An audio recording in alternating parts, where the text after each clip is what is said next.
హైదరాబాద్ లో కన్సల్టేషన్ మరియు 3500 రూపాయల colour Doppler test Avis hospitals లో ఉచితంగా పొందండి. నమస్తే రమగారు. నమస్తే జయ. రమగారు, ఇప్పుడు ఈ దసరా పండుగకు సంబంధించి కొన్ని అనుమానాలు, సందేహాలు, కొన్ని ప్రశ్నలు మనకి చూసే ఆడియన్స్ దగ్గర నుంచి కూడా చాలా సందేహాలు ఉన్నాయి రమగారు. ధర్మ సందేహాలు ఒక్కొక్కటి మీ ముందు పెడతాను. ముందు ఒక మాట చెప్తాను. చెప్పండి. ధర్మ సందేహం అంటే ధర్మం అంటే ఏమిటి? నీతి, నిజాయితీ, ఏదో పూజా విధానం, సంప్రదాయం కదా. మనం ప్రతిసారి చెప్తాం స్వధర్మే నిధనం శ్రేయ.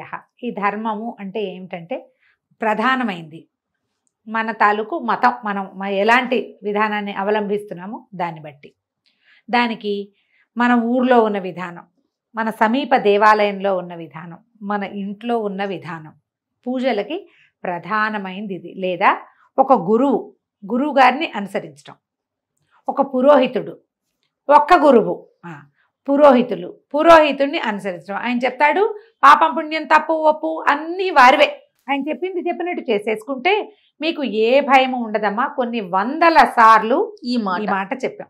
మనం సోషల్ మీడియా ఫాలో అయితే ఒక్కొక్కరు ఒక్కొక్కటి చెప్తారు. మీకు ఎవరైతే వీడియోలో చెప్తారో, వీటిలలో చెప్తారో వాళ్ళు మీకు అందుబాటులో ఉండరు. అవును, నా పాయింట్ అర్థమవుతుంది. నేను మిమ్మల్ని మిస్లీడ్ చేయటం కానీ, విమర్శించటం కానీ, పెద్దవారిని తప్పు పట్టడం కానీ కాదు. ఇది క్లియర్గా చెప్తున్నా. వారు మీకు అందుబాటులో ఉండరు. మీకు ఈ విధానంలో వందల అనుమానాలు వస్తాయి. అవును, ఎందుకంటే అది మీది కాదు, ఆయన ఎవరో చెప్పింది చేస్తున్నారు మీరు. అప్పుడు మీరుకి ఎంత భయంగా ఉంటుందమ్మా కదా. అవును రాము గారు. అందుకని వాటికి వెళ్ళకండి. మీకు అందుబాటులో ఉండే వాళ్ళ చెప్పింది చేసుకోండి. తప్పకుండా. పూజల్లో ఎందుకంటే మీరు భయపడి జీవితాన్ని దుర్భరంగా చేసేసుకుంటున్నారు చాలా మంది. ఆ కాంప్లికేషన్ జోలికి వెళ్ళద్దు. ఇప్పుడు మన డౌట్లలోకి వద్దాం. కలశం పెట్టుకుంటాం కదండి, కలశానికి ప్రత్యేకించి ఏమన్నా పూజ చేయాలా, నివేదన పెట్టాలా, అసలు కలశాన్ని మనం ఎలా తయారు చేసుకోవాలి? దేవి భాగవతంలో కలశం గురించి ఒక వివరంగా చెప్తారు. ఒక చెంబు, పాత్ర కాదు చెంబు. కలశము అంటేనే చెంబు, పైకి మెడ దగ్గర సన్నగా ఉండి ముఖం దగ్గర ఇట్లా వెడల్పుగా ఉండేది కావాలి కలశం. అది రాగి, వెండి, ఇత్తడి. ఇవి కుదరకపోతే మట్టి బహుశ్రేష్టం, అది కూడా పెట్టుకోవచ్చు. ఈ పెట్టుకున్న పాత్రని శుభ్రంగా ఉండాలి, అది బాగా చక్కగా తోమి పసుపు రాసి బొట్టు పెట్టి దాంట్లో జలం కానీ ధాన్యం కానీ నింపాలి. జలము లేదా ధాన్యము, నీరు, ధాన్యం. అక్షతలు వేయాలి, పసుపు కుంకుమ కూడా వేసుకోవచ్చు. దానిపైన పంచ పల్లవాలు అంటే అండి మర్రి, రావి, జువ్వి, మేడి, మామిడి 5 ఇవి పెట్టి దాని మీద ఒక నారికేళం, ఒక కొబ్బరికాయని పెట్టి దాన్ని అలంకరించి మనం ఏ స్వామినైతే పూజిస్తున్నామో, ఏ అమ్మనైతే పూజిస్తున్నామో ఆమెను అందులో ఆవాహన చేసుకోవాలి. ఓకే. అయితే ఇప్పుడు మర్రి, రావి, జువ్వి, మేడి ఇవన్నీ దొరకవు. మనకు సులువుగా దొరికేది ఏమిటి? మామిడి. తమలపాకులు పెడుతున్నారు చాలా మంది. అవునండి, తమలపాకులు చెప్పబడలేదు, మామిడి చెప్పబడ్డాయి. మామిడి సులువుగా దొరుకుతుంది. ఈ మామిడి ఆకులు పెట్టి దాని మీద కొబ్బరికాయ పెట్టుకుంటాం. దాన్ని అలంకరణార్థం వస్త్రం ఏదైనా చక్కగా మడత పెట్టి దాని మీదకి పెడతాం. దానికి బొట్టు పెట్టి అలంకారం చేసుకుని మనం ఏ స్వామిని పూజిస్తున్నామో సత్యనారాయణ స్వామి వ్రతాల్లో చేసుకుంటాం. ఇందులో సుగంధ ద్రవ్యాలు వేయాలి ఈ కలశంలో అని చెప్పబడలేదు. సుగంధ ద్రవ్యాలు వేస్తారు, ఏలక్కాయలు, బెల్లము అవి ఇవి కదా వేసుకుంటున్నారు చాలా మంది. అది చెప్పబడలా. మీకు అవన్నీ ఆసక్తి ఉంటే మీ ఇష్టం, కానీ విధానం అయితే ఇది. ఈ కలశాన్ని పంచపల్లవాలతోటి కలశాన్ని ఏర్పరచడం అని చెప్తారు. ఈ కలశంలో ఉన్న జలం మన పూజ అయిపోయాక, ఒకవేళ నీరుంటే కలశంలో ఆ నీరు మన పూజలు అయిపోయి 9 రోజులు పెట్టుకున్నాం అనుకో, 9 రోజులు పెడితే ఇప్పుడు నేను పైదాకా నీరు పోసి దాని మీద కొబ్బరికాయ పెట్టామనుకో, ఆలోచించండి, ఈ తడి తగిలి కొబ్బరికాయ పాడవచ్చు కదా. అవును. 9 రోజులు ఉంచుకుంటాం. ఈ దసరా 10వ రోజును తీస్తాం, లేదా 9వ రోజు రాత్రే ఉద్వాసన చెప్పి తీసేస్తాం. నాని కొబ్బరికాయ ఏదైనా ఇబ్బంది అవుతుందేమో చూసుకోండి. బియ్యమో ధాన్యమో అయితే ఏమో ఇబ్బంది ఉండదు. ఒక రోజు అయితే మనం 3 రోజులైనా కొబ్బరికాయ నీరు పోసి పెట్టుకోవచ్చు. గంగాజలం పోయటం చాలా శ్రేష్టం. అంత గంగాజలం ఉండాలిగా మన దగ్గర. అదే కదా. అక్కడి నుంచి అయిపోయిన తర్వాత జలాన్ని ఇంట్లో మనం పవిత్రం చేసుకుని మన ఇంట్లో చల్లుకోవటం, మొక్కల్లో పోసుకోవచ్చు. బియ్యం గనక పోస్తే చక్కగా వండేసుకోవచ్చు. ఏమీ భయం లేదు. అది ప్రసాదంగా భావించద్దు. వండుకొని మనం తినచ్చు. అక్కడి నుంచి ఈ కొబ్బరికాయ ఏం చెయ్యాలి, మనం మండపారాధన చేసి ఎవరైనా పురోహితుడికో బ్రాహ్మణ దానానికో వాయన దానం లాగా ఇస్తే గనక కలశం మీద కొబ్బరికాయ కూడా వారికి ఇచ్చేయచ్చు. ఒకవేళ అలా ఇవ్వలేదు, మనమే ఉంచుకున్నాం, కొబ్బరికాయను కొట్టి ప్రసాదంగా స్వీకరించవచ్చు. ఆ కొబ్బరికాయను అలాగే దాచాలి, పూజలోనే ఉంచుకోవాలి అనుకోకండి. కొబ్బరికాయలు అవి పూజలో ఉంచుకుంటే కొన్నాళ్ళకి పాడవచ్చు, ఎండిపోవచ్చు. ఆ డొలక ఏం చెయ్యాలి, ఆ డిప్ప ఏం చెయ్యాలి, డిప్ప కూడా ప్రసాదమే, అలా భావించద్దమ్మా. అన్ని కాంప్లికేషన్స్ చేసుకోకండి.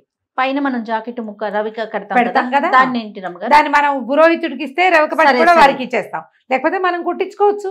ఓకే, మనం కుట్టించుకోవచ్చు. కలశం పెట్టుకునేందుకు సింపుల్ విధానం ఇది. అక్కడి నుంచి కలశం పెట్టుకుంటామా, పెట్టుకున్నప్పుడు ఏం చేయాలి, మనకి మన సత్యనారాయణ వ్రతంలో చెప్పినట్టుగానే ఒక చిన్న ప్రతిమా విశేషం ఏదైనా, ఒక చిన్న ప్రతిమ కానీ అమ్మవారిదో దుర్గదో లక్ష్మిదో ఎవరుంటే మన దగ్గర చిన్న ప్రతిమ పెట్టుకుని ఆ ప్రతిమా స్వరూపానికి చేసుకోవాలి. ఆ ప్రతిమకి మనం పూజ చేసుకోవాలి. ప్రతిమకి ఇప్పుడు కుంకుమ పూజ, ఇంత కలశం మీద ఇట్లా కుంకుమ చల్లలేం కదమ్మా, కాబట్టి చిన్న ప్రతిమ కనుక పెట్టుకుని ఆ కలశం పెట్టి కలశం దగ్గర ప్రతిమా విశేషం పెట్టుకుని మనం గౌరీదేవిని పెట్టుకోవచ్చా, గౌరిని పెట్టుకోవచ్చు. గౌరిని పెడతాం. గౌరితో పాటు ఒక చిన్న ప్రతిమ పెట్టుకుని, ఇప్పుడు నువ్వు అభిషేకం చేయాలనుకుంటావు, కలశానికి చేస్తావా, చేయలేము.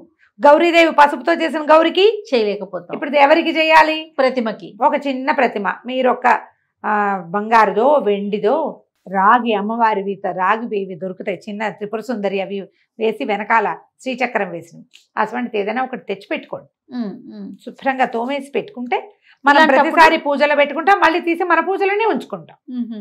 ఏటా కొనుక్కోవాలి అక్కర్లేదు, కొనుక్కోవాలన్న ఇదేం లేదు. మన ఇంట్లో ఉన్న ప్రతిమ శుభ్రం చేసుకోవటం, మనం ఆవాహన చేసేటప్పుడు ఆ ప్రతిమా విశేషంలోకి కూడా అమ్మవారిని ఆవాహన చేసుకోవటం. ఇప్పుడు ప్రతిమ కావాలి కదా మనకు ఒక స్వరూపము. ఆవాహన అంటే ఒక విషయం అమ్మగారు, ఇప్పుడు మనకి బయట ప్రతిమలు కనిపిస్తా ఉన్నాయి, కలశం మీద పెట్టడానికి అమ్మవారి ముఖంతో చక్కగా మొత్తం పూర్తిగా అన్ని ఉన్నట్లుగా, ముఖం కళ్ళు ముక్కు అన్ని శరీరవయవాలతో ఉన్నట్లుగా కనిపిస్తా ఉన్నాయి. అది పెట్టుకునేటప్పుడు ఏమైనా ప్రత్యేకమైన నియమాలు పాటించాలా, అది ఎవరిమైనా పెట్టుకోవచ్చా? అవి కొత్తగా వచ్చినాయి కదా జయ, అదేంటంటే స్పాంజిలు కూరి, గుడ్డలో స్పాంజ్ కూరి చేసింది. ఊరికే అలంకరణార్థమేనమ్మా, అలంకారం కోసమే.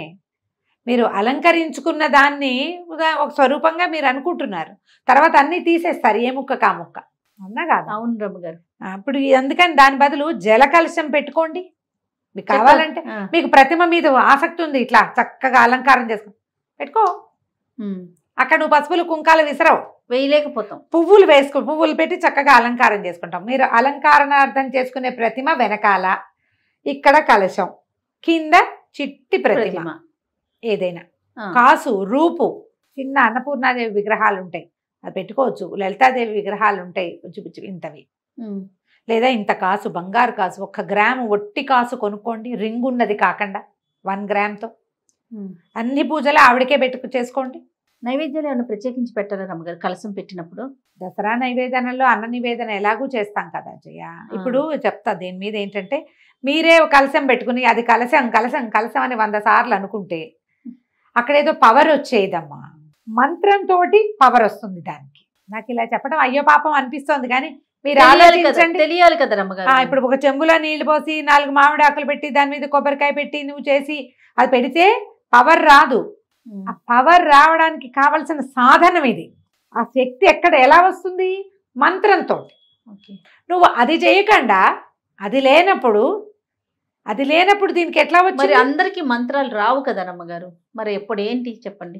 అందుకని చక్కగా పుస్తకంలో ఉన్న పూజా విధానం ప్రకారం ఓ ప్రతిమ పెట్టుకోండి, ఇది పెట్టుకోండి అని చెప్తే అంత మటుకే చేయండి అమ్మా, ఎక్కువకి వెళ్ళొద్దు.